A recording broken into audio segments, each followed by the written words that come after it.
Welcome everyone, welcome to your study. আমরা আবারও চলে এসেছি আমাদের পলিটির সেই গুরুত্বপূর্ণ সিরিজ নিয়ে, যেখানে আমরা পলিটির মোস্ট ইম্পর্টেন্ট যেসব টপিক রয়েছে, যেগুলো থেকে পরীক্ষায় বারংবার প্রশ্ন আসে, সেসব টপিক প্রথমে দেখি, বুঝি, জানি এবং তারপরে তার কিন্তু পিওয়াইকিউ প্র্যাকটিস করি। যারা তোমরা এই টপিকটা করছো, আমি তোমাদের চ্যালেঞ্জ করে বলতে পারি তোমাদের জন্য রয়েছে 100% গ্যারান্টি যে আপকামিং যে কোনো পরীক্ষা, সে হতে পারে রেলওয়ে, সে হতে পারে এসএসসি, সে হতে পারে আমাদের পশ্চিমবঙ্গের যে কোনো পরীক্ষার জন্য হতে চলেছে one of the most important series.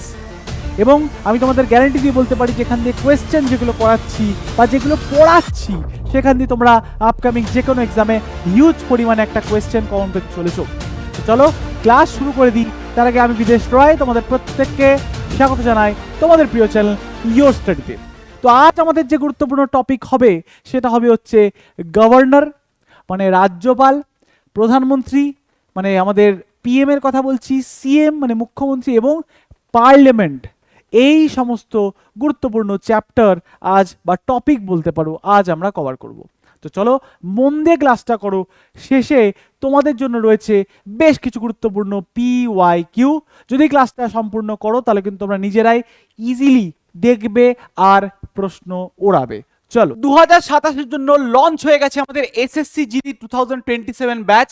Last ইয়ারে আমাদের এই ব্যাচ থেকে কিন্তু প্রচুর পরিমাণে ছেলেপেলে সিলেকশন পেয়েছে, তার ভিডিও তোমাদের কিন্তু ইউটিউবে দেওয়া রয়েছে, তোমরা চাইলে দেখে নিতে পারো। এবছরও ঠিক তোমাদের সুবিধার্থে, তোমাদের রিকোয়েস্টে লঞ্চ হয়ে গেল এসএসসি জিডি ব্যাচ। আমি তোমাদের চ্যালেঞ্জ করে গ্যারান্টি দিয়ে বলতে পারি, যারা এই ব্যাচ জয়েন করবে এসএসসি জিডির জন্য, দেশকে সেবা করার জন্য যারা জয়েন করতে চাও, তাদের জন্য কিন্তু লঞ্চ হয়েছে। তোমরা যদি আসো, তোমাদের আমরা একদম জিরো থেকে শুরু করে নেক্সট লেভেল অবধি পড়াবো, যাতে তোমরা চাকরি পেয়ে দেশকে সেবা করতে পারো বর্ডারে গিয়ে। দেখো ব্যাচ কিন্তু অলরেডি লঞ্চ হয়ে গেছে, বেশি টাইম নেই, তাই লেট না করে অবশ্যই তাড়াতাড়ি জয়েন করতে পারো। নিচে দেওয়া হেল্পলাইন নাম্বারে অবশ্যই কন্ট্যাক্ট করে বাকি বিস্তারিত ডিটেলস জেনে নিতে পারো। আর তার সাথে সাথে কিন্তু আমাদের আরও অন্যান্য ব্যাচ রয়েছে, একটু তোমাদের জানিয়ে দিই। দেখো আমাদের কিন্তু রয়েছে 0 to Pro 6.0 ব্যাচ। কিছুদিন আগেই কিন্তু এটা স্টার্ট হলো। এখানে কিন্তু আমরা জিরো থেকে তোমাদের একদম প্রো লেভেল অব্দি পড়াই, যাতে যে কোনো চাকরি দেখবে আর ওড়াবে এরমভাবে। নিচে হেল্পলাইন নাম্বারে কিন্তু এটার ব্যাপারেও জেনে নিতে পারো কথা বলে। বাকি আমাদের সাবজেক্ট বেসড ব্যাচ রয়েছে, এক্সাম বেসড ব্যাচ রয়েছে, তোমাদের যেটা ইচ্ছা চয়েস করতে পারো। ম্যাথসের ব্যাচ রয়েছে, ইংলিশ রয়েছে, জিএসজিকে রয়েছে। আমাদের কিন্তু কম্বো ব্যাচ রয়েছে, সব থেকে বেস্ট ব্যাচ, যেখানে তোমরা সমস্ত এক্সামের জন্য কিন্তু কভারেজ পাচ্ছ। প্রত্যেকটা সাবজেক্ট, প্রত্যেকটা টিচার তোমাদের জন্য দিন রাত খেটে কিন্তু এই ব্যাচে কাজ করছে। সাথে রেলওয়ে রয়েছে, জেনারেল ফাউন্ডেশন, এসএসসি ফাউন্ডেশন রয়েছে, পুলিশ ফাউন্ডেশন রয়েছে। আর বেশি বিস্তারে বলছি না, তোমরা বাকিগুলো জানোই। আমরা প্রত্যেকটা ব্যাচে কিন্তু বেসিক টু অ্যাডভান্স পড়াই, চ্যাপ্টার ওয়াইজ পড়াই, এবং ট্রিক্স এবং তোমাদের কিন্তু বিভিন্ন গল্পের ছলে মুখস্থ করিয়ে দেওয়া আমাদের কাজ হয়। লাইভ ক্লাস তোমরা পাচ্ছ, তোমাদের কিন্তু সমস্ত ডাউট সলভিং ঠিক এখান থেকেই হয়ে যাবে।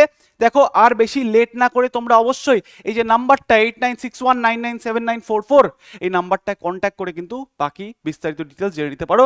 চলে আসো, শুরু করে দিই আমাদের আজকের ক্লাস। প্রথমেই দেখবো হচ্ছে রাষ্ট্রপতি এবং গভর্নর। আমরা রাষ্ট্রপতিটাকে কিন্তু, রাষ্ট্রপতির যে টপিকটা বিস্তারে ভালো করে মন দিয়ে দেখে ফেলেছি আগের ক্লাসেই, আগের যে আমাদের ক্লাসটা হয়েছিল। আজ আমরা কি করব, রাজ্যপালকে দেখব। রাজ্যপাল আর কেউ নয়, রাষ্ট্রপতিরই আমরা অ্যাসিস্ট্যান্ট হিসাবে রাজ্যপালকে গণ্য করতে পারি, অনেকটা সেরকমই বলতে পারো।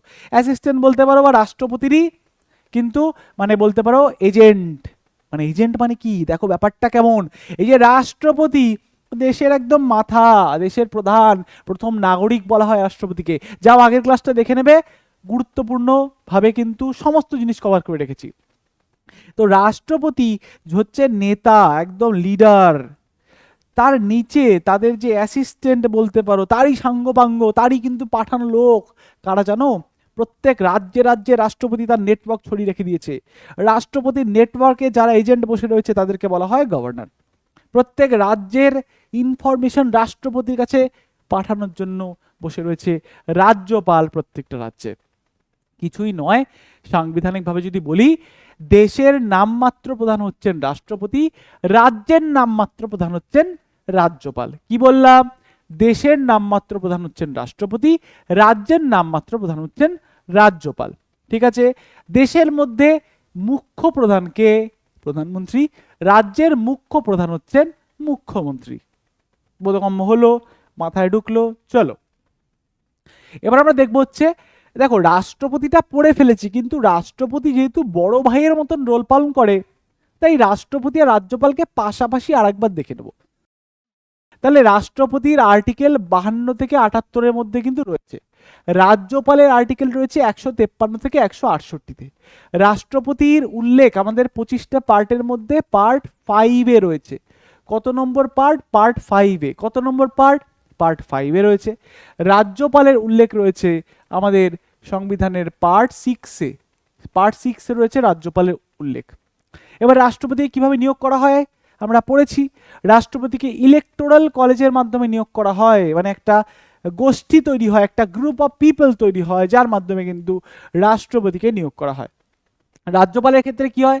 রাজ্যপালকে কিন্তু কোনো ইলেকশনের মাধ্যমে নিয়োগ করা হয় না, রাষ্ট্রপতি সরাসরি নিজের ইচ্ছা অনুযায়ী কিন্তু নিয়োগ করে রাজ্যপালকে। রাষ্ট্রপতি যাকে মনে হবে নিয়ে বসিয়ে দেবে রাজ্যপালের পদে। এবার দেখো, রাষ্ট্রপতিকে বলা হয় হচ্ছে কেন্দ্রের প্রধান, হেড অফ ইউনিয়ন।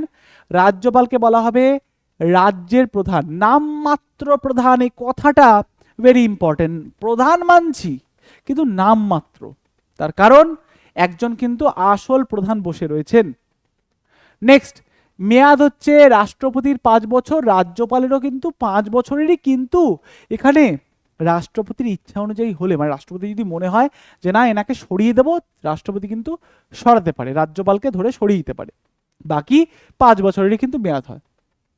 পদত্যাগ, রাষ্ট্রপতি উপরাষ্ট্রপতির কাছে পদত্যাগপত্র জমা দেয়, আর রাজ্যপাল রাষ্ট্রপতির কাছে কিন্তু পদত্যাগপত্র জমা দেয়। তাহলে রাষ্ট্রপতি কার কাছে পদত্যাগপত্র জমা দিচ্ছে? উপরাষ্ট্রপতির কাছে।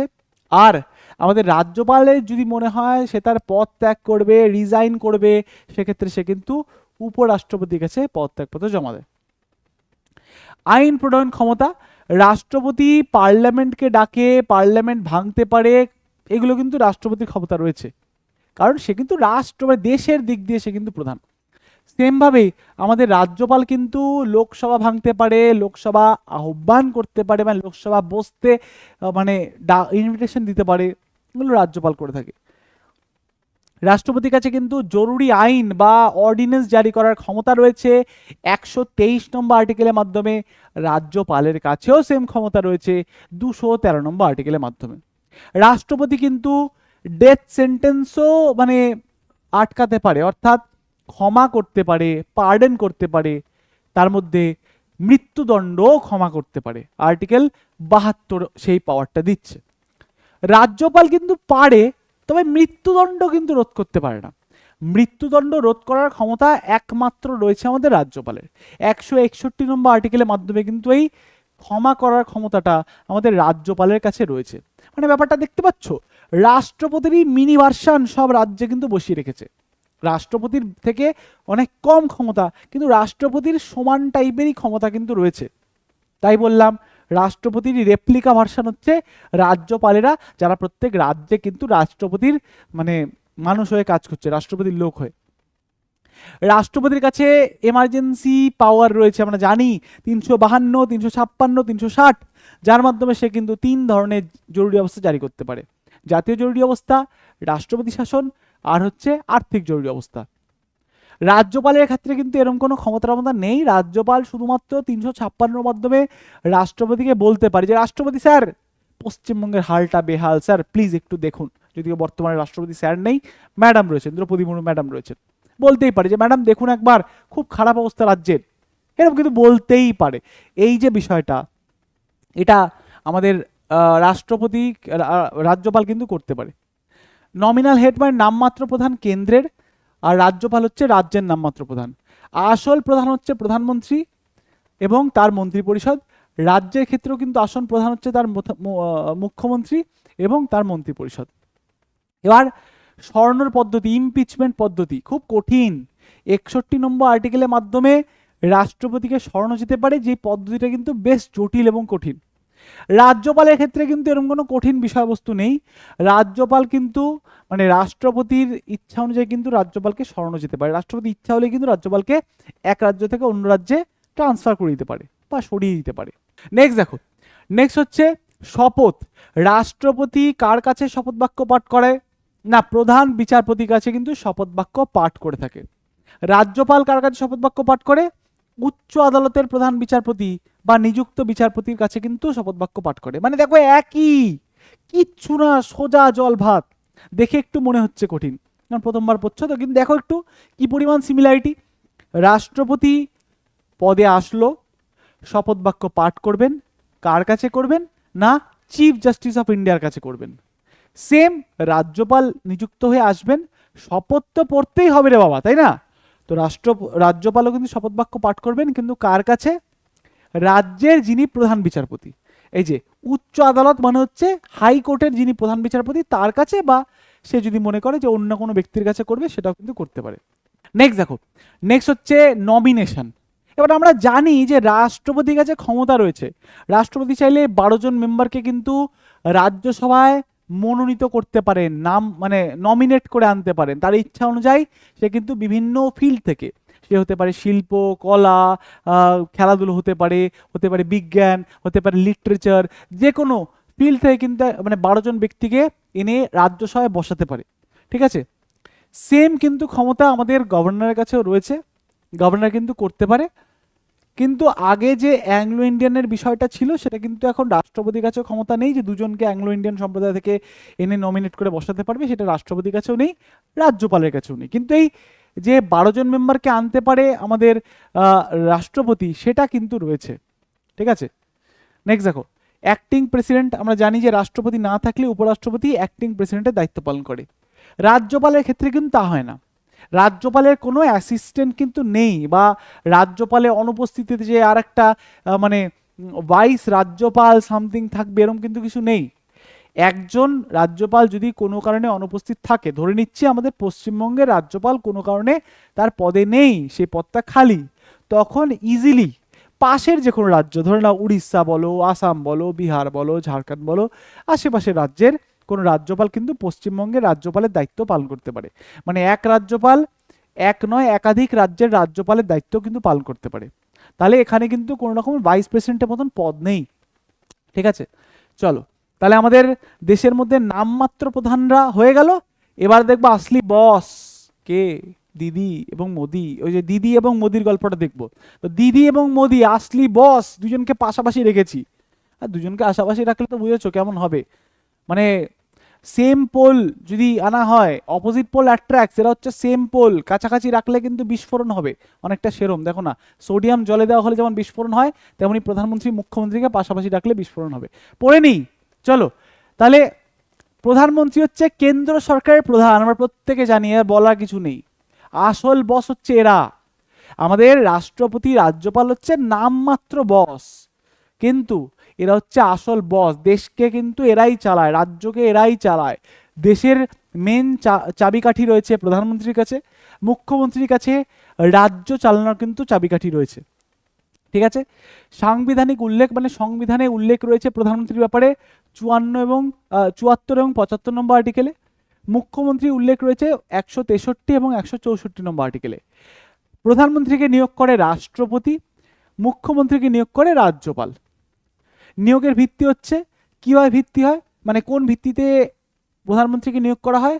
লোকসভার সংখ্যাগরিষ্ঠ দল যে জিতে আসছে তাকে ধরে রাষ্ট্রপতি রাজ্যাভিষেক করাচ্ছে, যে আসুন আপনি বসুন, আপনি গদিতে বসুন, আপনি রাজা, এরম করে কিন্তু রাষ্ট্রপতি প্রধানমন্ত্রীকে নিয়োগ করছে।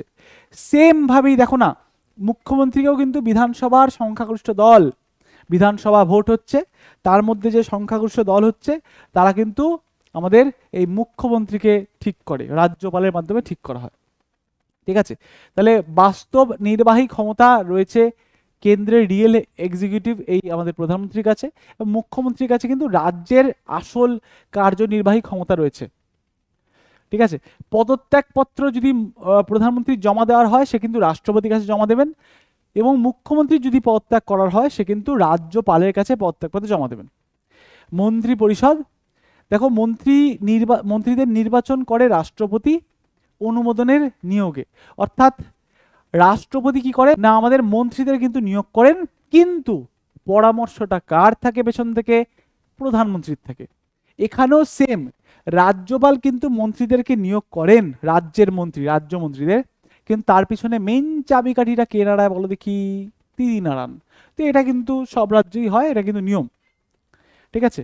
এবং দেখো লোকসভা লোকসভা বা সরকারের মেন যে পরিচালনা প্রধানমন্ত্রী করে থাকেন, বিধানসভার মাধ্যমে কিন্তু মুখ্যমন্ত্রী মেন পুরো রাজ্যটাকে পরিচালনা করে থাকেন। নেক্সট হচ্ছে কেন্দ্রীয় ক্যাবিনেট সভা পরিচালনা করে থাকেন প্রধানমন্ত্রী, মানে ক্যাবিনেট মিনিস্টার্সদেরও কিন্তু মাথা প্রধানমন্ত্রী। আর এদিকে আমাদের দিদি বা আমাদের মুখ্যমন্ত্রীরা কিন্তু রাজ্য ক্যাবিনেটের প্রধান, স্বাভাবিক, সে রাজ্যের প্রধান, ইনি হচ্ছেন দেশের প্রধান, তো ক্যাবিনেট তো ছোট জিনিস তাই না তার কাছে। নেক্সট দেখো, নেক্সট হচ্ছে প্রধানমন্ত্রীর ইচ্ছা অনুযায়ী কিন্তু মন্ত্রীদেরকে পরিবর্তন করা যায়। প্রধানমন্ত্রীর ইচ্ছা হলো আমি ফাইন্যান্স মিনিস্টারকে চেঞ্জ করে দেবো, সে কিন্তু করতে পারে। সেম আমাদের মুখ্যমন্ত্রীর ইচ্ছা হলো আমি শিক্ষামন্ত্রীকে চেঞ্জ করে দেবো, করতে পারে, যদিও করবে না, নিজের ইচ্ছা অনুযায়ী রাখবেন, যাই হোক। নেক্সট দেখো, নেক্সট হচ্ছে পদে থাকার শর্ত, অর্থাৎ লোকসভার সংখ্যাগরিষ্ঠতা বজায় রাখতে হবে। মেজরিটি মানে একটা পার্টি সরকার গঠন করতে গেলে তার যে মেন ক্রাইটেরিয়া প্রয়োজন হয় সেটা হচ্ছে সংখ্যাগরিষ্ঠতা। সেই পার্টিটা তার পদে থাকতে পারবে, তার পিছনে মেন কন্ডিশন হচ্ছে সে যেন সব থেকে বড় দল বা সংখ্যাগরিষ্ঠ দল হয়ে থাকে। যদি না থাকতে পারে তাকে কিন্তু সরকার চালাতে দেওয়া হবে না, তার সরকার পড়ে যাবে এবং অটোমেটিক্যালি প্রধানমন্ত্রীর পদটাও কিন্তু মানে শেষ হয়ে যাবে। তাই সংখ্যাগরিষ্ঠতা বজায় রাখতে হবে, এটা হচ্ছে মেন শর্ত পদে থাকার জন্য। মুখ্যমন্ত্রীর ক্ষেত্রেও সেম, যদি সংখ্যাগরিষ্ঠতা না হয় তাহলে কিন্তু পদে থাকতে পারবে না। নেক্সট, কেন্দ্র রাজ্যের সমন্বয়, অর্থাৎ প্রধানমন্ত্রীর দায়িত্ব হচ্ছে বিদেশ নীতি দেখা, প্রতিরক্ষা নীতি দেখা, অর্থনীতি দেখা, সব কেন্দ্র বিষয়বস্তু নিয়ে এবং এই বিষয়গুলোকে কন্ট্রোল করার দায়িত্ব হচ্ছে প্রধানমন্ত্রীর। মুখ্যমন্ত্রীরও সেম রয়েছে, রাজ্যের বিভিন্ন গুরুত্বপূর্ণ বিষয় যেমন পুলিশ, স্বাস্থ্য, কৃষি, এসব কিন্তু তিনি পরিচালনা করেন। অপসারণ কি করা যায় পড়ে দেখি। লোকসভার আস্থা হারালে স্বয়ংক্রিয়ভাবে পদত্যাগ করতে হবে। আস্থা হারানো মানে ওই বললাম না মেজরিটি, যে ঘনিষ্ঠ দল, সংখ্যাগরিষ্ঠ দল, সেই সংখ্যাগরিষ্ঠ দল বা জোট বন্ধনের মাধ্যমে তুমি যদি সংখ্যাগরিষ্ঠতা বজায় রাখতে পারো তাহলে তুমি পদে থাকবে, না হলে কিন্তু সরে যেতে হবে। সেম মুখ্যমন্ত্রীর ক্ষেত্রেও সেম, বিধানসভার আস্থা কিন্তু বজায় রাখতে হবে, হারালে কিন্তু শেষ। স্যালারি প্রধানমন্ত্রী কিন্তু সংসদের নির্ধারিত পদ্ধতি অনুযায়ী পাবেন বা নির্ধারিত স্যালারি অনুযায়ী পাবেন। মুখ্যমন্ত্রীর ক্ষেত্রেও সেম, রাজ্য বিধানসভার দ্বারা কিন্তু নির্ধারিত করা হয় মুখ্যমন্ত্রীর এবং অন্যান্য মন্ত্রীদের স্যালারি। প্রধানমন্ত্রীর যে ডিসিশন মেকিং পাওয়ারটা থাকে, তার যে সিদ্ধান্ত নেওয়ার ক্ষমতাটা থাকে, সেটা কিন্তু জাতীয় পর্যায়ে থাকে, মানে ন্যাশনাল লেভেলে তার কিন্তু মানে ক্ষমতা থাকে সিদ্ধান্ত নেওয়ার। আমাদের মুখ্যমন্ত্রীর ক্ষেত্রে রাজ্যের স্তরের নীতি নির্ধারক হয় তিনি। নেক্সট দেখো, নেক্সট হচ্ছে এই যে প্রধানমন্ত্রী, এই প্রধানমন্ত্রীকে মেন উপদেশ কে দেয়? যে সে দেবে প্রধানমন্ত্রী উপদেশ নিয়ে নেবেন? একদমই নয়। প্রধানমন্ত্রীকে মেন উপদেশ যিনি দেন বা যারা দেন তারা হচ্ছে কেন্দ্রীয় মন্ত্রী পরিষদ। এই যে মন্ত্রী পরিষদ, কাউন্সিল অফ মিনিস্টার, সেই কাউন্সিল অফ মিনিস্টার কিন্তু মেনলি আমাদের প্রধানমন্ত্রীকে পরামর্শ দিয়ে থাকেন। মুখ্যমন্ত্রীর ক্ষেত্রেও কিন্তু সেম, মুখ্যমন্ত্রীকে রাজ্য মন্ত্রী পরিষদ কিন্তু পরামর্শ দিয়ে থাকেন। প্রধানমন্ত্রীর যে মেয়াদ সেটা কিন্তু 5 বছরের জন্য হয়, তবে কন্ডিশন হচ্ছে আস্থা রাখতে হবে, মানে মেজরিটি পাওয়ার ধরে রাখতে হবে। এবং মুখ্যমন্ত্রীর ক্ষেত্রেও কিন্তু সেম, 5 বছরের কিন্তু মেয়াদ থাকতে হবে, ঠিক আছে। এবার এই যে পড়ালাম, এর থেকেও কিন্তু আসলে আমি গভীরে ভালো করে বেসিকে নেবে, তলানিতে নেবে, একদম মানে বলতে পারো মাটি খুঁড়ে ভিত করে তারপরে বাড়ি তৈরি করার কাজ করি। কোথায় বলো তো, যখন আমি তোমাদের ওই 6.0 কথা বললাম সেরকম ব্যাচে কিন্তু আমাদের একদম মাটি খুঁড়ে ভিত করে তারপরে মানে মোটামুটি ধরে নাও 10 ফুটের ভিত করে তারপরে তোমাদেরকে আমি বাড়ি তৈরি করার কাজ করি। তাহলে বেস, তোমাদের ছোটবেলার যেসব ঘাটতি রয়েছে সেসব বেস আমি উড়িয়ে ছাড়খাড় করে তারপরে কাজ করি হচ্ছে বাড়ি তৈরির। তাহলে তারপরেই কিন্তু বাড়িটা মজবুত হবে রে বাবা। চাকরিটা পাবে নিজের বেস ক্লিয়ার করলে, ছোটবেলার ঘাটতি পূরণ করলে। তাহলে বেসিক টু অ্যাডভান্স হবে হচ্ছে আমার দায়িত্ব।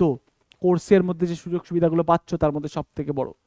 নেক্সট হচ্ছে তোমাদের কিন্তু আমি আপডেটেড কন্টেন্ট দিয়ে পড়াই, পুরনো ঘিসা পিটা 5 বছর পুরনো কন্টেন্ট তা কিন্তু নয়, লেটেস্ট কোয়েশ্চেন প্র্যাকটিস করাবো, যেসব কোয়েশ্চেনগুলো পরীক্ষায় হচ্ছে। লেটেস্ট আরও বিভিন্ন জিনিস অ্যাড করবো যেগুলো কন্টিনিউয়াসলি কিন্তু পরিবর্তন হচ্ছে, ডাইনামিক জিনিসগুলোকে। সাথে প্রত্যেকটা এক্সাম কভার হয়ে যাবে যদি একবার ভালো করে একটা কোর্স নিয়ে ঠিকঠাক পড়তে পারো। সাথে আমি তোমাদের যে পড়াচ্ছি শুধু পড়িয়ে চলে গেলাম তা কিন্তু নয়, কনসেপ্ট পড়াবো, শর্টকাট দেবো, ট্রিক্স দেবো, মাথায় ঢুকিয়ে গুলিয়ে খাইয়ে দেবো, তারপরে নেবো পিওয়াইকিউ টেস্ট। জিনিসটা তোমরা বুঝে যাবে, তারপরে আমি এগোবো, নাহলে এগোই না আমি, ঠিক আছে? নেক্সট হচ্ছে লাইভ ক্লাস। সব থেকে বড় সুবিধা হচ্ছে এখানে যেমন ওয়ান সাইডেড, মানে আমি কথা বলছি তোমরা শুনছো, ব্যাস দ্যাটস ইট।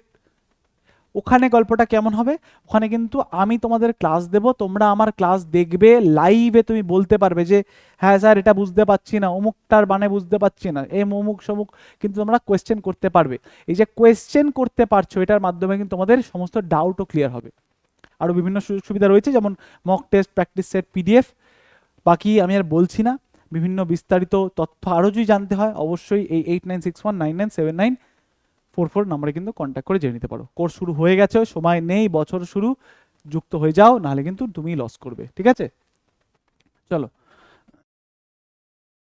চলো নেক্সট দেখো, নেক্সট হচ্ছে আমাদের মোস্ট গুরুত্বপূর্ণ টপিক যেটা হবে সেটা হচ্ছে পার্লামেন্ট অফ ইন্ডিয়া। আরে বাবা, যে দেশ, এত বড় যে দেশ এবং এত বড় যে সংবিধান যেখান থেকে চালনা হচ্ছে, এত বড় দেশকে চালনা করছে সংবিধান, যেখানে বসে সব মাথা মাথা ব্যক্তিরা চালনা করছে, সেই জায়গাটার ব্যাপারে পড়বো।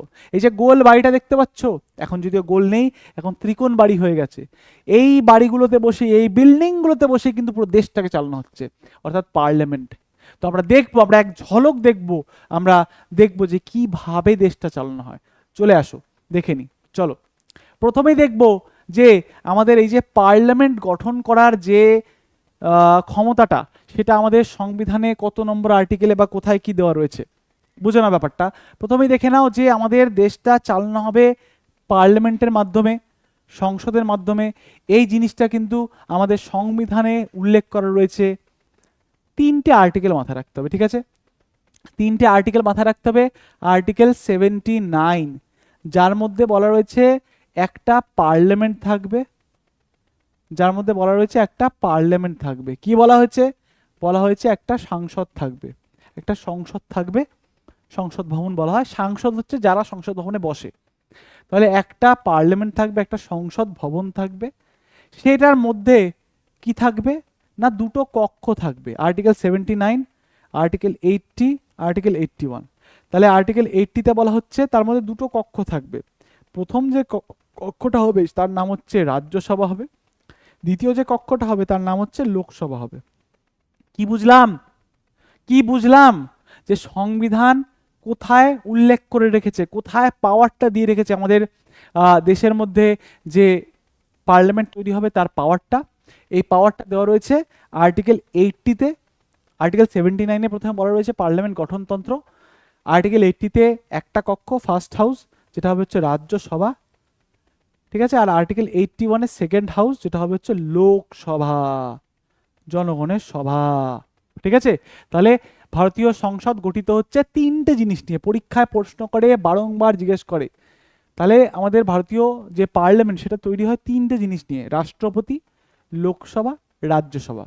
মানে অনেকটা জিনিসটাকে এরমভাবে ভাবতে পারো, রাষ্ট্রপতি হচ্ছেন মালিক কোথাকার, পুরো পার্লামেন্টের মালিক। সে হচ্ছে মাথায় বসে, মানে এরম রাষ্ট্রপতি মাথায় বসে, প্রেসিডেন্ট, তার নিচে দুটো কক্ষ, লোকসভা, রাজ্যসভা। তাহলে রাষ্ট্রপতি মালিক এই পুরো হাউসটার, যেটাকে বলা হবে পার্লামেন্ট। মাথায় ঢুকেছে? বোধগম্য হলো? চলো ভালো কথা। নেক্সট দেখো, রাজ্যসভার সর্বোচ্চ যে মেয়াদ বর্তমানে রয়েছে সেটা হচ্ছে 250 জন, যার মধ্যে থেকে 238 জন নির্বাচিত এবং 12 জন রাষ্ট্রপতি দ্বারা মনোনীত। ওই যে একটু আগে দেখলাম রাষ্ট্রপতি মনোনীত করে, রাষ্ট্রপতি তার ইচ্ছা অনুযায়ী 12 জন ব্যক্তিকে বিভিন্ন ক্ষেত্র থেকে নির্বাচিত করে আনে। 12 জনকে কিন্তু আনতে পারে। এবার লোকসভার সর্বোচ্চ যে সদস্য সংখ্যা সেটা হচ্ছে 552। এটা হচ্ছে রাজ্যসভার সর্বোচ্চ সদস্য সংখ্যা, এতগুলো মেম্বার কিন্তু নেই, এটা হচ্ছে ম্যাক্সিমাম সিট ক্যাপাসিটি। আর লোকসভার ক্ষেত্রে সর্বোচ্চ সদস্য সংখ্যা হচ্ছে 552, যার মধ্যে বর্তমানে রয়েছে 543 জন, বর্তমানে রয়েছে 543 জন। এবার দেখো এগুলো হচ্ছে আগের সংখ্যা, বর্তমান যে লোকসভা রাজ্যসভা তৈরি হয়েছে, মানে আমাদের পার্লামেন্ট কিন্তু নতুন করে আপগ্রেড হয়ে এসছে। সেই বর্তমানে সেন্ট্রাল ভিস্তা, সেই বর্তমানে সেন্ট্রাল ভিস্তাতে যে সিট সংখ্যা সেটা কিন্তু অনেক বাড়িয়ে দেওয়া হয়েছে। মাথায় রাখতে হবে রাজ্যসভায় বর্তমান সিট সংখ্যা হচ্ছে 384টা, আর লোকসভায় বর্তমান সিট সংখ্যা, যেটা নতুন পার্লামেন্টের ম্যাক্সিমাম সিট সংখ্যা, সেটা 888, মানে 888টা। এগুলো এখন সিট বেড়ে গেছে, আপগ্রেড হয়েছে, সিটের নাম্বার বাড়ানো হয়েছে, ঠিক আছে। তো দেখো, এর মধ্যে আমাদের রাজ্যসভা হচ্ছে একটা স্থায়ী কক্ষ যার মেয়াদ হচ্ছে 6 বছরের, লোকসভা হচ্ছে একটা অস্থায়ী কক্ষ, মানে জিনিসটা একটু বুঝে নি, ঠিক আছে। দেখো, দুটো কক্ষ নিয়ে বলছি। এক হচ্ছে লোকসভা, যার আর্টিকেল নম্বর হচ্ছে 81, ঠিক আছে। এবার লোকসভার টোটাল মেয়াদ সংখ্যা 543, মানে বর্তমানে মেম্বার সংখ্যা। এবার এই লোকসভাটা হচ্ছে একটা কি, একটা টেম্পোরারি বডি, এটাকে বলা হয় টেম্পোরারি বডি, মানে অস্থায়ী কক্ষ। টেম্পোরারি বডি বা অস্থায়ী কক্ষ, এটা কিভাবে চলে? আচ্ছা, এর মধ্যে বসে কারা? এই লোকসভাতে যারা বসে তাদেরকে আমরা এমপি বলি, মানে মেম্বার অফ পার্লামেন্ট। কি বলি? মেম্বার অফ পার্লামেন্ট, মানে হচ্ছে পার্লামেন্টের সদস্য, মেম্বার অফ পার্লামেন্ট। এবার এই যে মেম্বার অফ পার্লামেন্টরা বসছে, এদের মেয়াদ কতদিনের হবে? 5 বছরের। কতদিনের হবে? 5 বছরের কিন্তু এদের মেয়াদ হবে, 5 ইয়ার্স। এদের মেয়াদ হবে হচ্ছে 5 বছরের। তারা 5 বছরের জন্য আসবে, 5 বছর শেষ হয়ে গেলে তারপরে কিন্তু চলে যাবে। 5 বছরের জন্য আসলো, কাজ হয়ে গেল, চলে গেল, ঠিক আছে। তাহলে এটা একটা অস্থায়ী কক্ষ, মানে এরমভাবে আসলো, এরমভাবে তারা 5 বছরের জন্য আসলো, 5 বছর কাটালো, 5 ইয়ার্স, তারপরে কিন্তু আবার চলে গেল, মাঝে ইলেকশন হলো, এখানে আসলো ইলেকশন, আবার নতুন করে একটা সরকার গঠন হলো, আবার 5 বছরের জন্য আসলো, এরমভাবে কিন্তু চলবে গল্পটা, ঠিক আছে। এবার নেক্সট যে কক্ষটা সেটা একটু দেখে নাও। নেক্সট হচ্ছে আমাদের রাজ্যসভা। রাজ্যসভা গঠন করার যে অধিকার আমাদের সংবিধান দিয়েছে 80 নম্বর আর্টিকেলে, খুব ভালো কথা, ঠিক আছে। এর মধ্যে বর্তমান যে সর্বাধিক মানে ব্যক্তিবর্গ রয়েছে 245টা, মানে বর্তমানে সিট সংখ্যা হচ্ছে 245, ঠিক আছে। এই রাজ্যসভা হচ্ছে একটা পার্মানেন্ট বডি, এটা একটা permanent body, permanent body, permanent body, মানে এটা কিন্তু কোনো সময় শেষ হয় না, লোকসভার মতন কোনো সময় শেষ হয় না। এখানে যারা বসে তাদেরও কিন্তু আমরা এমপি বলে থাকি, মেম্বার অফ পার্লামেন্ট। এখানে এখানে একটু বুঝবে ভালো করে, এখানে প্রত্যেকটা এমপির যে মেয়াদ সেটা হচ্ছে 6 বছরের। লোকসভা প্রত্যেকটা এমপির মেয়াদ হচ্ছে 5 বছরের, রাজ্যসভায় প্রত্যেকটা এমপির মেয়াদ হচ্ছে 6 বছরের, প্রত্যেকটা এমপির মেয়াদ হচ্ছে 6 ইয়ার্সের, 6 বছরের। কত দিনের? 6 বছরের। এবার এখানে প্রত্যেক 5 বছর অন্তর কিন্তু ইলেকশন হয়ে থাকে, প্রত্যেক 5 বছর অন্তর ইলেকশন হবে, ইলেকশন শেষ হলো, লোকসভা শেষ হয়ে গেল, নতুন করে আবার মেম্বাররা ইলেক্ট হয়ে আবার কিন্তু আসবে, এরমভাবে পদ্ধতিটা চলে। এখানে কিন্তু তা নয়, এখানে 6 বছর অন্তর কিন্তু, মানে 6 বছর করে একটা মেম্বারের কিন্তু মেয়াদ হয়, এবং প্রত্যেক 2 বছর অন্তর অন্তর কিন্তু ইলেকশন হয়, প্রত্যেক 2 বছর অন্তর অন্তর ইলেকশন হয়। এবার ইলেকশনে সবাই চলে যাবে, নতুন করে সবাই আসবে, তা কি? তা নয়, এটাকে আমরা বলি পার্মানেন্ট বডি। কারণ যত মেম্বার রয়েছে তার মধ্যে থেকে 1/3 মেম্বার, 1/3 মেম্বারের কিন্তু ইলেকশন হবে, আর বাকিরা তাদের পদে কিন্তু বহাল থাকবে, মানে 2/3 মেম্বার তাদের পদে থাকবে। মানে আজকে আমি ঢুকলাম 2025 সালে, ঠিক আছে, আমার মেয়াদ চলবে হচ্ছে কবে? আমার মেয়াদ চলবে ধরে নাও, মানে আজকে আমি ঢুকেছি 2025 সালে, আমার মেয়াদ চলবে কত অবধি? 6 বছর, মানে 2031 অবধি কিন্তু চলবে আমার মেয়াদ, ঠিক আছে। কিন্তু এর মাঝে আর কি ইলেকশন হয়নি? এর মাঝে অনেক কটা ইলেকশন হয়ে গেছে। কতগুলো ইলেকশন হয়েছে জানো? দেখো, এর মাঝে বেশ কয়েকবার ইলেকশন হয়ে গেছে। এর মাঝে 2025-এর পরে 2 বছর পর ইলেকশন হবে, 26-27, মানে 2027 একটা ইলেকশন হলো। আমি কি বাদ গেলাম ইলেকশন দিই? না, আমি বাদ যাইনি। আমার মেয়াদ তো 6 বছরের চলছে, আমার মেয়াদ তো 6 বছরের চলছে, আমি বাদ যাবো কেন? কিন্তু তার মাঝে একটা ইলেকশন হয়ে গেল, তারপরে আবারও একটা ইলেকশন হয়ে গেল 28-29, মানে 27-এর পর 2 বছর, 28-29, মানে 2 বছর পর কিন্তু আবার একটা ইলেকশন হলো। আমি কি বাদ গেলাম? আমি বাদ গেলাম না, কেন যাব? আমার মেয়াদ তো এখন শেষ হয়নি। তারপরে আবার ইলেকশন হবে 29-এর পরে 31, 29, 30, 31, 2 বছর পর আবার ইলেকশন হলো। এবার কি আমি বাদ যাব? হ্যাঁ, বাদ যেতেও পারি, ফিরেও আসতে পারি। মোট কথা, আমাকে কিন্তু আবার ইলেকশনের কাঠগড়া দাঁড় করানো হবে। তার মানে একটা মেম্বার সে যখন তার পদে আসছে, সে কিন্তু 6 বছর কাটাচ্ছে, কিন্তু তার মাঝে প্রত্যেক 2 বছর অন্তর 2 বছরের ইন্টারভেলে কিন্তু ইলেকশন হয়ে যাচ্ছে। এরম ভাবে কিন্তু আমাদের রাজ্যসভার মেম্বারদের নির্বাচন হয় বা সেই পদ্ধতিটা চলে, মানে সবসময় 2/3 মেম্বার কিন্তু তাদের সিটে প্রেজেন্ট রয়েছে, তাই এটাকে বলা হয় একটা পার্মানেন্ট বডি। ঠিক আছে, লোকসভার ক্ষেত্রে কিন্তু তা নয়, 5 বছর 5 বছর করে কিন্তু পুরো ব্যাপারটাই চলে যাচ্ছে, যে কটা মেম্বার আছে সবাই কিন্তু আসবে, একবারে উড়ে চলে যাবে। ঠিক আছে, ক্লিয়ার? তাহলে এই যে এইটাই এই জন্যই বলা হচ্ছে প্রত্যেক 2 বছর অন্তর কিন্তু 1/3 মেম্বার কিন্তু নির্বাচিত হয়ে আসে। এবার আসন পূর্ণবিন্যাস মানে হচ্ছে এই যে মেম্বারদের সংখ্যা, এটা কিন্তু জনসংখ্যার অনুপাতে বাড়ে। এবার জনসংখ্যা যখন বাড়ে অনুপাতে, সেই অনুপাতে কিন্তু মেম্বারদের সংখ্যাও বাড়ে, তো এটাকে বলা হয় ডিলিমিটেশন কমিশন। মানে প্রত্যেক সেন্সাসের পরে কিন্তু এটা হয়, জনগণনার পরে কিন্তু এটা হয়। এবার দেখো এই যে আমাদের পার্লামেন্ট, তার কিন্তু দুটো কক্ষ রয়েছে, যেমনটা বললাম, পার্লামেন্টে দুটো হাউস, একটা রাজ্যসভা একটা লোকসভা। স্টেটের মধ্যেও, রাজ্যের মধ্যেও কিন্তু দুটো হাউস হয়, একটা হচ্ছে বিধানসভা আর একটা হচ্ছে বিধান পরিষদ। কিন্তু জেনারেলি সমস্ত রাজ্যে শুধুমাত্র 6টা রাজ্য বাদ দিয়ে, এই যে এই জিনিসটা শুধুমাত্র 6টা রাজ্য আছে, 6টা বড় বড় রাজ্য, কর্ণাটকা, তামিলনাড়ু, ইউপি, তারপরে হচ্ছে আমাদের বিহার, মহারাষ্ট্র, এসব রাজ্য বাদে সমস্ত রাজ্যে কিন্তু একটা করে কক্ষ, মানে আমাদের যেমন বিধানসভা একটাই রয়েছে, যেটাকে বলে লেজিসলেটিভ অ্যাসেম্বলি, আমাদের কোনো বিধান পরিষদ নেই। পশ্চিমবঙ্গ বিধান পরিষদ ছিল 1969-এ, কিন্তু সেটা অ্যাবলিশ হয়ে গেছে। ঠিক আছে, তাহলে বর্তমানে আমাদের রাজ্যে কিন্তু কোনো রকমের বিধান পরিষদ নেই, কিন্তু অন্যান্য কিছু রাজ্যে রয়েছে, 6টা রাজ্যে রয়েছে, মানে অধিকাংশ রাজ্যে কিন্তু শুধুমাত্র দুটো মানে একটা কক্ষই রয়েছে, কিছু কিছু রাজ্যে দুটো কক্ষ রয়েছে। ঠিক আছে, চলো এবার অধিবেশন ও কোরাম, মানে হচ্ছে এই অধিবেশন যে হবে, সেই অধিবেশন হওয়ার যে মানে বলতে পারো কন্ডিশন কিভাবে হবে, কি বৃত্তান্ত। তাহলে অধিবেশন শুরু করতে গেলে বা অধিবেশন যখন ইনভাইট করবে প্রত্যেকটা মেম্বারকে, সেই দায়িত্বটা কার? অধিবেশন মানে যে বসবে, অধিবেশন মানে হচ্ছে সেশন বসা, মানে সমস্ত মেম্বাররা একত্রিত হয়ে বসবে। তাদের কাজ কি? মেম্বার অফ পার্লামেন্ট, মেম্বার যখনই বলবো মনে করবে আমি মেম্বার অফ পার্লামেন্ট বলছি। এই মেম্বার অফ পার্লামেন্টের কাজ কি? তারা পার্লামেন্টে এসে বসবে, বসে কিন্তু দেশ চালনা করবে। এই দেশ চালনার যে কাজ, এটা কিন্তু মানে দেশ চালনা কাজের জন্য আহ্বান, সবাইকে ডাকা, স্থগিত করা, এই সেশনটাকে ভেঙে দেওয়া রাষ্ট্রপতি করতে পারে, আর্টিকেল 85 এটা বলছে। এবং 2 অধিবেশন, দেখো 3টে অধিবেশন বসে, বাজেট, বর্ষা, শীতকালীন। আমরা একটা ট্রিকের মাধ্যমে মাথায় রাখি বিএমডব্লিউ, কি মাথায় রাখি না বিএমডব্লিউ মানে বাজেট, মানে যখন আমাদের বার্ষিক বিবৃতি, আগামী 1 বছর আমরা কোথায় কি খরচা করব, কি বৃত্তান্ত, এই বাজেট একটা সেশন বসে।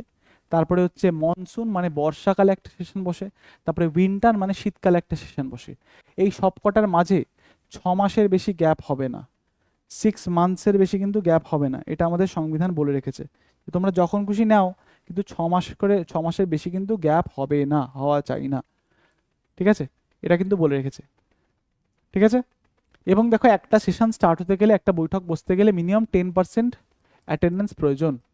আর্টিকেল 100 বলছে 10% অ্যাটেন্ডেন্স কিন্তু প্রয়োজন, তাহলে কিন্তু পার্লামেন্টে একটা সেশন বসবে। একটু জটিল লাগতে পারে টপিকগুলো, একটুখানি মনে হতে পারে বাবা কঠিন কঠিন, কিচ্ছু না, একটু মন দিয়ে শোনো, ভালো করে বুঝতে পারবে, কোনো ডাউট হবে না। আর দরকার হলে আরেকবার দেখে নেয় ভিডিওটা, সমস্ত কিছু ক্লারিটি চলে আসবে।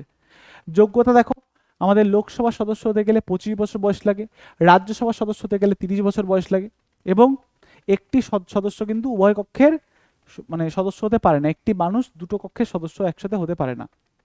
এবার দেখো এই যে পার্লামেন্টে লোকসভা বা রাজ্যসভা যে চলবে, এবার এতগুলো মানুষ, 543টা 250টা মানুষ, বুঝে দেখো একটা কক্ষে, তো এই পুরো মানুষগুলোকে কন্ট্রোল করার তো একটা কাউকে দরকার না।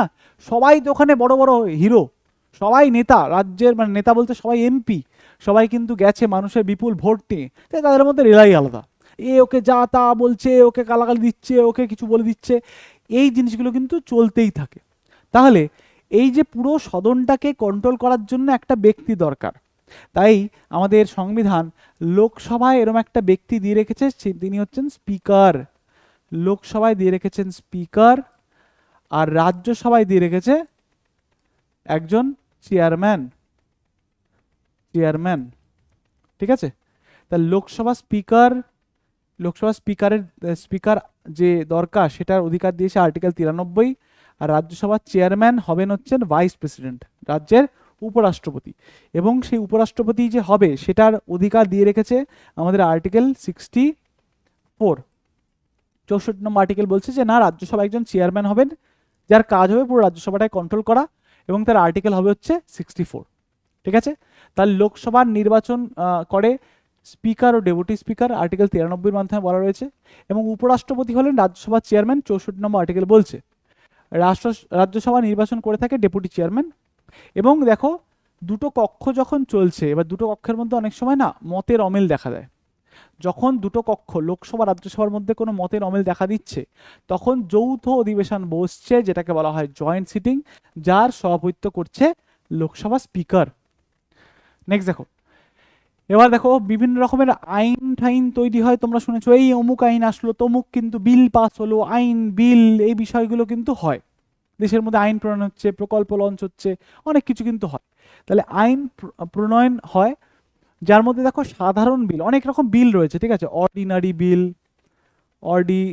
বিল রয়েছে, মানি বিল রয়েছে, এই দুটো টাইপ মাথায় রাখলে আপাতত চলবে। মানি বিল রয়েছে, এগুলো হচ্ছে বিল, মানে এগুলো হচ্ছে খসড়া আইন, এগুলোকে পাস ঠাস করলে এগুলোকে প্রক্রিয়াকরণের মাধ্যমে আইন তৈরি করা হয়, অ্যাক্ট তৈরি করা হয়। বিল মানে খসড়া আইন, সেটাকে প্রক্রিয়ার মাধ্যমে পাস করানোর মাধ্যমে আইন তৈরি করা হয়, অ্যাক্ট তৈরি করা হয়। তাহলে সাধারণ বিল কিন্তু উভয় কক্ষে পাস হতে হয়, মানে সাধারণ বিল উভয় কক্ষতেই পাস করতে হয়। যদি মতবিরোধ হয় সাধারণ বিলের ক্ষেত্রে, তাহলে কিন্তু জয়েন্ট সিটিং বসে, মানে এই অর্ডিনারি বিলের ক্ষেত্রেই জয়েন্ট সিটিং বসে জেনারেলি, মানে লোকসভা রাজ্যসভার মধ্যে মতের অমিল দেখা দিচ্ছে, সেক্ষেত্রে কিন্তু জয়েন্ট সিটিং বসবে, মানে উভয় কক্ষ একসাথে বসে আলোচনা করে ঠিক করবে জিনিসগুলো। 110 নম্বর আর্টিকেল এই অধিকারটা দিচ্ছে, 108 নম্বর আর্টিকেল এই অধিকারটা দিচ্ছে জয়েন্ট সিটিং এর। ঠিক আছে,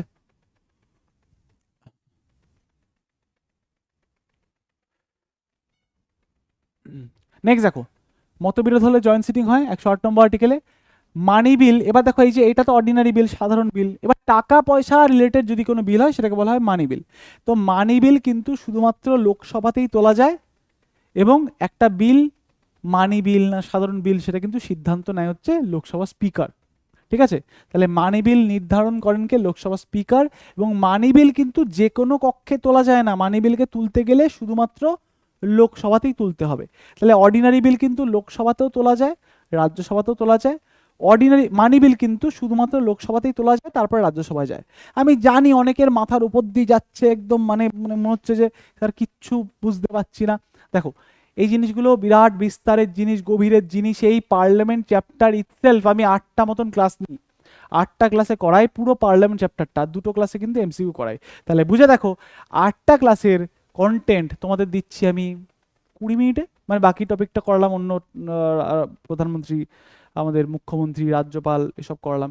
তাহলে 8টা ক্লাস, এক একটা ক্লাস হচ্ছে 1 ঘন্টা করে, 40 মিনিট 50 মিনিট 1 ঘন্টা করে চলে। তো বুঝে দেখো কি পরিমাণ ডেপথে পড়াশোনা হয়। মানে বর্তমানে যে এক্সামের প্যাটার্ন, সেখানে কিন্তু ডেপথ ইজ নিডেড। এক্সামিনার বাবা ডেপথ চায়, তুমি না ডেপথে গেলে তুমি ফাঁসবে। জিকের লেভেল এখন চরম হাই। তো এখানে তোমাদের সেই জিনিসটাকে অ্যাজ আ ডেমো তোমরা নিতে পারো, তোমাদের আমি আধ ঘন্টায় কভার করাচ্ছি। তাহলে অনেক কিছু তোমাদের মনে হতেই পারে স্যার মাথায় ঢুকছে না, এটাই তো টুইস্ট বাবা, বুঝতে হবে। চলো কন্টিনিউ করি, চলো নেক্সট দেখো, মানি বিল রাজ্যসভায় আটকে রাখতে পারে না, শুধুমাত্র সুপারিশ দিতে পারে 14 দিনের মধ্যে। দেখো, এই মানি বিল যেটা টাকা পয়সা রিলেটেড বিলের মধ্যে পরম ক্ষমতা বলতে পারো, পরমে ক্ষমতা রয়েছে আমাদের লোকসভার কাছে। লোকসভা একবার মানি বিল যদি ছেড়ে দেয়, পাশ করে দেয়, তাহলে সেটা রাজ্যসভার কিন্তু মানতেই হবে। 14 দিন টাইম দেবে রাজ্যসভাকে, মানলে ভালো, না মানলেও ভালো, সেটাকে পাস হিসাবে ধরে নেওয়া হবে। ঠিক আছে, কি বলছে দেখো, রাষ্ট্রপতি মানি বিল ফেরত দিতে পারে না, শুধুমাত্র অনুমোদন বা প্রত্যাখ্যান করতে পারে। মানে কি হয় দেখো, এই যে আমাদের মানি বিলটা যে রয়েছে, এই মানি বিলটা কিন্তু প্রথমে লোকসভায় আনা হয় রাষ্ট্রপতির পরামর্শ অনুযায়ী, রাষ্ট্রপতির থেকে জিজ্ঞেস করে নেওয়া হয়। এবার যদি রাষ্ট্রপতি প্রথমে অনুমতি দিয়ে দিল, লাস্টে গিয়ে সেটা রিজেক্ট করে দিল, সেরকম কিন্তু হবে না। সংবিধান বলছে যে মানি বিল রাষ্ট্রপতির পরামর্শ নিয়েই তারপরে লোকসভায় আনা যেতে পারে, এবং লোকসভায় আসলো, রাজ্যসভায় গেল, তারপরে রাষ্ট্রপতির কাছে গেলে রাষ্ট্রপতি কিন্তু মানতে হবে। মানে একটুখানি ছকের আকারে যদি একটু দেখিয়ে দিই বুঝতে পারবে। মানি বিল, ঠিক আছে, এমবি লিখলাম, মানি বিল। দেখো, মানি বিল কি হয়, প্রথমে রাষ্ট্রপতির কাছে যায়, রাষ্ট্রপতির কাছে জিজ্ঞেস করা যায়, স্যার রাষ্ট্রপতি স্যার একটু দেখুন তো মানি বিলটা পাস করবো, মানে নিয়ে আসবো। মানে রাষ্ট্রপতি দেখলো যে হ্যাঁ মানির ব্যাপার, টাকার ব্যাপার একটু দেখে নিল, দেখে নিয়ে ভালো কথা সেটা কিন্তু লোকসভায় তুললো। লোকসভা পাস যদি হয়ে যায় সেটা রাজ্যসভার কাছে পাঠাবে। রাজ্যসভাকে বলা হবে দেখো 14 দিন টাইম দিচ্ছি, বেশি কিন্তু কথা বলার টাইম নেই, যদি দেখে পছন্দ হয় ভালো, না পছন্দ হলেও চলবে, কোনো অসুবিধা নেই। 14 দিনের মধ্যে রাষ্ট্রপতি রাজ্যসভা পাস করলো না করলো যাই করলো কোনো কিছু যায় আসে না, আবারও সেটা যাবে রাষ্ট্রপতির কাছে। সব বিলই ওই রাষ্ট্রপতির কাছে লাস্টে যাবেই যাবে, রাষ্ট্রপতি সাইন করবেই। যদি রাষ্ট্রপতি একটা বিলে সাইন না করে সেটা আইনে পরিণত হয় না। এটা আমি বলছি না, সব কিছু ভেবে ফেলবে না, আমি বলছি। এটা আর্টিকেল 111 বলছে। কত নম্বর আর্টিকেল? 111 বলছে। কি বললাম? সব কিন্তু আমি বলি না, সংবিধান যা বলে আমি সেটা বলি, ঠিক আছে? তাহলে সব বিল রাষ্ট্রপতির কাছে গেলে তারপরে সেটা কি হয় না, বিল থেকে আইনে পরিণত হয়, লাস্টে বিল থেকে আইনে পরিণত হবে, অ্যাক্ট। ঠিক আছে? এবার রাষ্ট্রে গিয়ে রাষ্ট্রপতি যদি বলে না আমি মানবো না, তখন বলবে যে তাহলে আপনি কেন প্রথমে সম্মতি দিয়েছিলেন? তা রাষ্ট্রপতিকে মানি বিলের ক্ষেত্রে প্রথমেই কিন্তু সম্মতি নিয়ে তারপরে আনা হচ্ছে, লাস্টে সেটাই কিন্তু প্রত্যাখ্যান করতে পারে না। নর্মাল বিল এরম হয় না, নর্মাল বিল রাষ্ট্রপতির দরকার হয় না, প্রথমেই সেটা লোকসভাতে তোলা যেতে পারে, রাজ্যসভাতেও তোলা যেতে পারে। ধরে নিলাম লোকসভাতে উঠেছে, তাহলে সেটা পরের কক্ষ যাবে রাজ্যসভায়। রাজ্যসভা সেটাকে মানতেও পারে, নাও মানতে পারে, ফেরত পাঠাতে পারে, তার অমত হতে পারে, তখন জয়েন্ট সিটিং বসে। যাই করুক না কেন আলটিমেটলি প্রেসিডেন্টের কাছে যাবে। প্রেসিডেন্ট যদি সম্মতি দেয় তাহলে সেটা পাস হবে, নাহলে কিন্তু পাস হবে না। হয়েছে? চলো নেক্সট দেখো। অর্থ সংক্রান্ত ক্ষমতা, অর্থাৎ যে বাৎসরিক যে বাজেট সংসদে পেশ করা হয়, পার্লামেন্টে কিন্তু বাজেট পেশ করা হয় এক বছর, আপকামিং এক বছর দেশের মধ্যে কি খরচা হবে, কি কোন খাতে কত খরচা হবে, কোন সেক্টরে কত কত খরচা হবে, 112 নম্বর আর্টিকেল বলছে। কনসলিডেট ফান্ড মানে মানে যেটা আমাদের সঞ্চিত তহবিল, এখান থেকে অর্থ তোলার জন্য কিন্তু পার্লামেন্টের অনুমোদন প্রয়োজন হয়, মানে পারমিশন দরকার হয়। ঠিক দেখো পার্লামেন্টে অনেক টাইপের কিন্তু মোশন চলে, বিভিন্ন রকম কাজ চলে। যেমন যদি বলি 11টার সময় কিন্তু পার্লামেন্টে গিয়ে সবাই হাজির হয়ে যায়, লোকসভা বলো রাজ্যসভা বলো। 11টা থেকে 12টার মধ্যে চলে হচ্ছে কোয়েশ্চেন আওয়ার, মানে প্রশ্ন উত্তরের পর্ব কিন্তু চলে। কোয়েশ্চেন আওয়ার কিন্তু চলে, মানে প্রশ্ন করা হয়। 12টা থেকে 1টার মধ্যে চলে হচ্ছে জিরো আওয়ার, সেই সময় কিন্তু প্রশ্নই করা হয়, র্যান্ডাম প্রশ্ন করা হয় মন্ত্রীদেরকে। 1টা থেকে 2টোর মধ্যে চলে হচ্ছে লাঞ্চ, 1টা থেকে 2টোর মধ্যে লাঞ্চ চলে। 2টো থেকে 5টা অবধি লোকসভা চলে, আর 2টো থেকে 6টা অবধি লোকসভা চলে। 2টো থেকে 6টা অবধি চলে হচ্ছে লোকসভা, 1টা থেকে 2টো হচ্ছে লাঞ্চ, খাওয়া দাওয়া করছে, পেট পুরো চললো। এবার 2টো থেকে 6টা অবধি চলে লোকসভার দায়িত্ব বেশি, আর 5টা অবধি চলে হচ্ছে রাজ্যসভা, বুড়ো মানুষরা তাড়াতাড়ি ছেড়ে দেয় তাদের, তাই লোকসভা চলছে 6টা অবধি, রাজ্যসভা চলছে 5টা অবধি। এই সময় যত বিল ফিল সব পাস হয়। তো অনেক রকম কিন্তু কিছু হয়, যেমন সরকারকে নিয়ন্ত্রণ করার জন্য প্রশ্ন উত্তর হয়, তর্ক বিতর্ক হয়, তোমরা টিভিতে দেখতে পাবে পার্লামেন্টে কি হয়, মারামারি হচ্ছে, এ ওকে সে প্রশ্ন করছে, অমুক তমুক অনেক কিছু হয়। কিন্তু যাই হোক, এই সরকারকে নিয়ন্ত্রণ করার জন্য কিন্তু বিরোধী পক্ষরা এসব প্রশ্ন করে। তাছাড়া নো কনফিডেন্স মোশন যদি আনা হয় সেক্ষেত্রে কিন্তু সরকারকে পদত্যাগ করতে হয়। নো কনফিডেন্স মোশন মানে মেজরিটি ভেঙে যাচ্ছে। নেক্সট দেখো, সফল হলে কিন্তু সম্পূর্ণ মন্ত্রিসভাকে পদত্যাগ করতে হয়। নো কনফিডেন্স মোশন মানে সরকারের প্রতি কারো কনফিডেন্স নেই।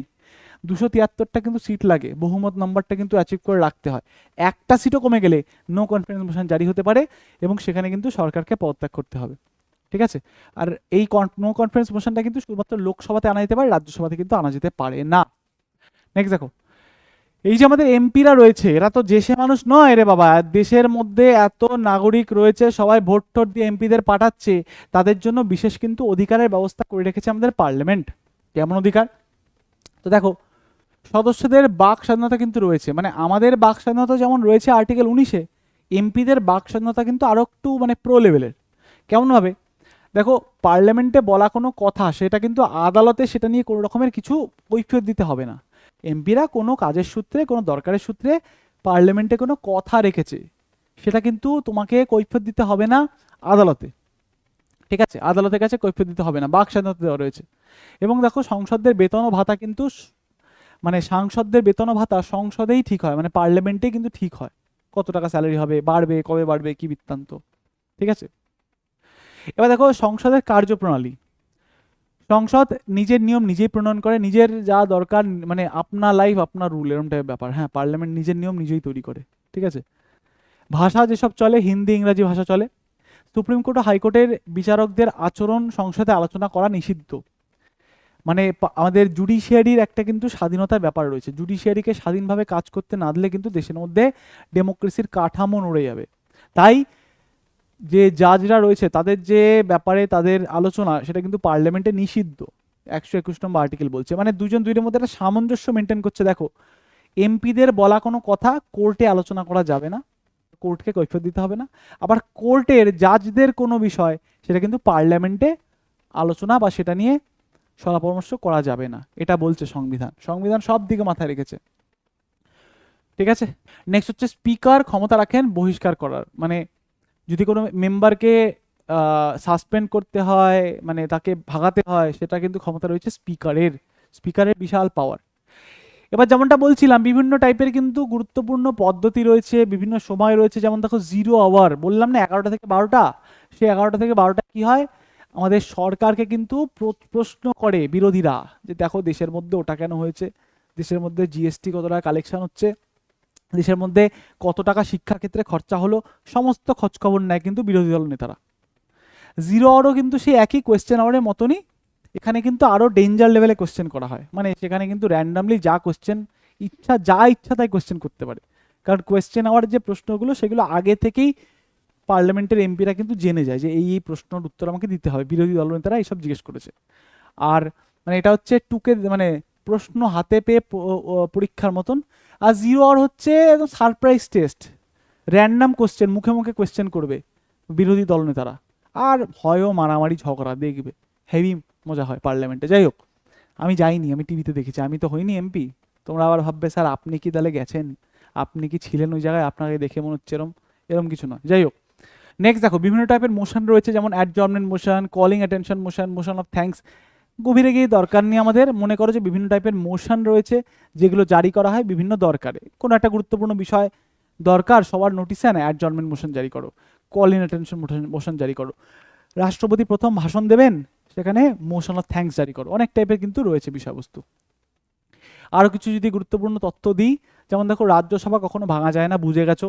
লোকসভা রাষ্ট্রপতি ভেঙে দিতে পারে ওই সংখ্যাগরিষ্ঠতা হারালে।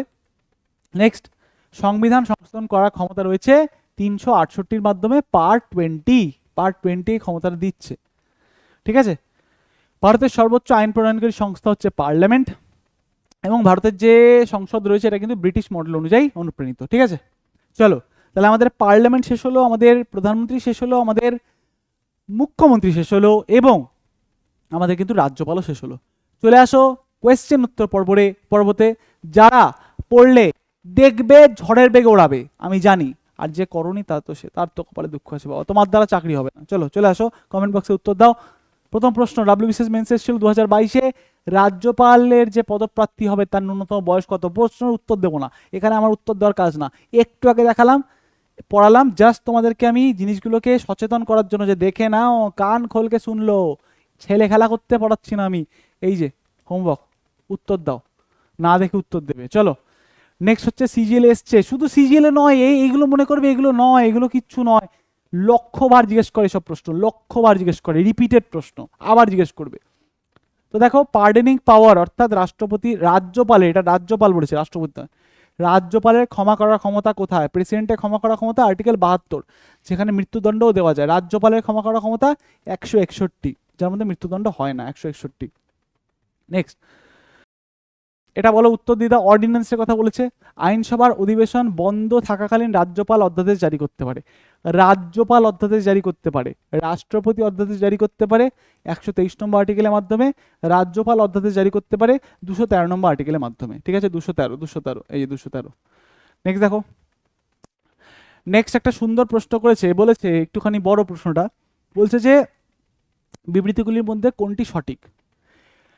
বলেছে রাজ্যের প্রশাসনিক ক্ষমতা তার উপর ন্যস্ত থাকে। আচ্ছা, কার ব্যাপারে বলেছে এটা? আচ্ছা, রাজ্যপালের ব্যাপারে বলেছে। রাজ্যপালের সম্পর্কিত এর মধ্যে কোন কোন তথ্যটি সঠিক? হ্যাঁ, জম্মু অ্যান্ড কাশ্মীরে পিএসসিতে এসেছিল, বোঝো ঠেলা, জম্মু অ্যান্ড কাশ্মীরের কোশ্চেন তোমাদের করাচ্ছি। তাহলে রাজ্যপাল সম্পর্কিত এর মধ্যে কোন তথ্যটি সঠিক?